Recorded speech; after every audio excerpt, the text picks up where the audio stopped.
Hitler made good on his threat of Danzig or war with a swift invasion of Poland, taking the outgunned Polish forces by surprise and forcing heavy losses. The German war machine moved quickly and carefully, displaying the detail with which the unit's movements had been planned by the Chancellor's top generals.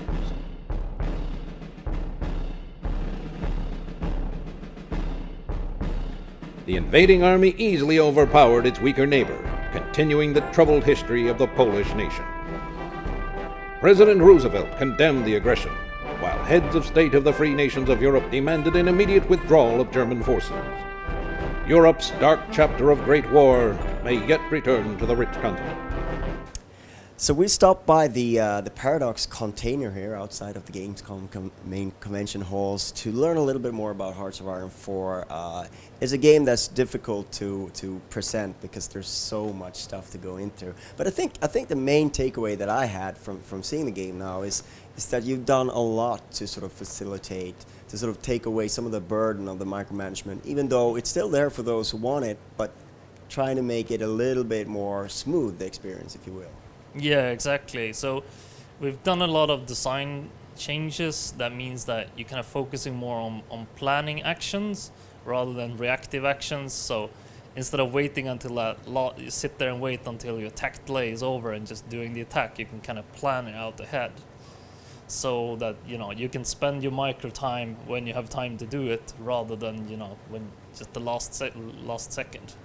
I think it's so interesting the way you sort of build your games these days, because Hearts of Iron 3 is like you just the last guys working on that project just barely left working on it when you started out on Hearts of Iron 4, and maybe even working in parallel and doing both. But you have so many years experience working with Hearts of Iron 3 continuously that there's so much that you have going into the new project.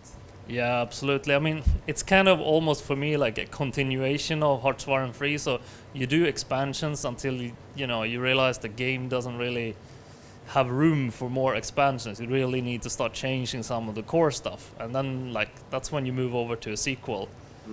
So it's kind of like just the same game, and you kind of just keep improving it. And sometimes you have to take bigger leaps. So in your mind, what are the biggest leaps that you think that players will sort of react to when you let it out there? I think the one biggest thing is probably the planner, like the AI cooperation stuff, where you draw plans and hand them over to leaders to execute for you. And the other one I think is strategic warfare for air and naval, which was something we kind of wanted and semi-designed for Hearts of Iron 3, but we never had time to really finish it there. And now we're kind of doing that for Hearts of Iron 4 instead. Sounds like that the planner is really what's going on with the AI behind the scenes, if you will. Is that sort of the idea of it, that just the player works in the same way as an AI would?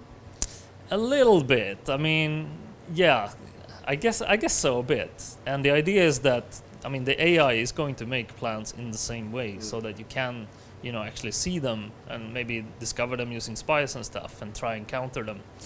And of course the AI can maybe see and try and counter yours. So it should be more of, as I said, less kind of reacting to stuff and more sort of trying to plan ahead and outsmarting the other guy. Could you even take that so far as to do a plan that's actually a fake plan and make sure that the other ones discover that? Yeah, and that was actually one of the big things done in World War II, where they had a fake invasion plan and they set Patton on it because he's really famous, and the Germans were sure no way would they waste Patton on a fake plan. So they were convinced that there was another invasion coming except the one that was coming. Yeah. So, and this sort of mechanic allows for that to grow out organically in the game. Yeah, exactly. As I demoed to you, you could see the Polish react to when I set up the plan. So you'll get that kind of fun. Yeah. Also interesting is and this is some of the things that's perhaps not as sexy to talk about as sort of planning and the war and that sort of thing, but the production things. I was really intrigued by sort of the depth that went into sort of the units and the manufacturing, and how that you can sort of shape your tactics, your strategy, your overall strategy, just based on those things.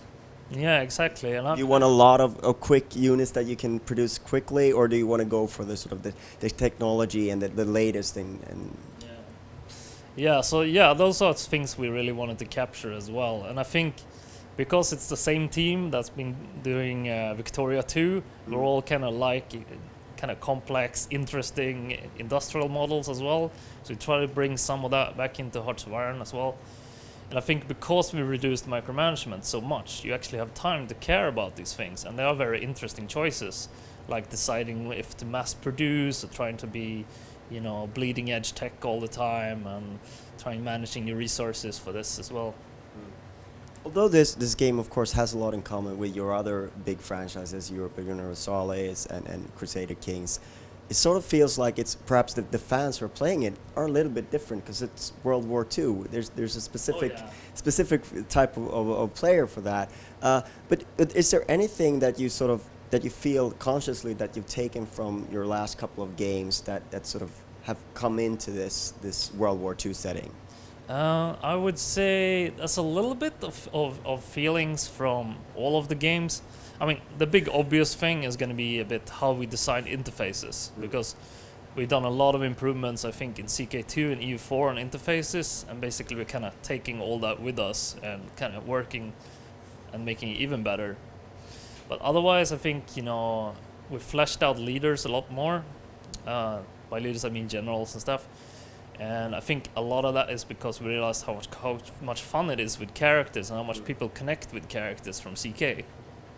So that's probably one thing that's a little bit visible through there. And politics-wise, there's similarities to EU4 now, because we have country ideas that you can kind of mold your country politically. Hoi 3 didn't really allow that much of like customization for the political side of your country, so we try and do more of that now. And you're sort of aiming for an early 2015 release with this, or? Yeah, what we said is Q1, so it should be early next year. Best of luck. Thank you so much for your time. Thank you. Will the fighting be contained to Europe, or are we at the start of a world war?